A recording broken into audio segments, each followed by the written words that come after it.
The Finance Minister Njeru Githae declared there is no money to increase teachers' salaries, urging them to stop intimidating the government and instead go back to class. The Minister for Finance has no power, even iota, to approve anything which is not in the budget. The Minister for Finance cannot lie to us, but there is no way this can be handled. We gave our recommendations on time and procedurally. This even as Education Minister Mutula Kilonzo issues stern warning to teachers who fail to return to work immediately. The government is prepared to organize the realignment of teacher salaries in 3 phases to harmonize teacher salaries with those of the civil servants.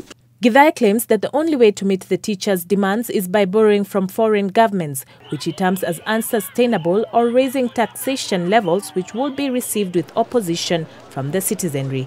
That ought to stop development projects in the country, which are also being supported through aid. He says he must do what he has to do. I'm prepared to be sacrificed for the sake of the country. I'm prepared to be condemned for the sake of the country. I'm prepared to see demonstrations against me. For the sake of the country, I'm prepared to accept the abuses. So, does the overstretched budget that can't allow any contingencies apply to everyone? We saw the other day, raising benefits for the permanent secretaries. Yes, it has been done, but this is something that was due in 2004. You can see this being implemented now. Is what is being called harmonization.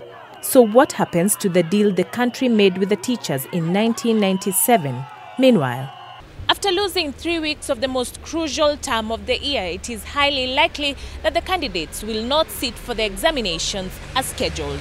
Someone ought to have sued the government because Article 53 of the Constitution is very clear on the right to basic education for the Kenyan child. We can censure the Prime Minister. We can censure the Minister for Finance. We can censure government. So it's a deadlock. Who then should provide a solution to the escalating problem? That is the big question. Waweru for News at 8.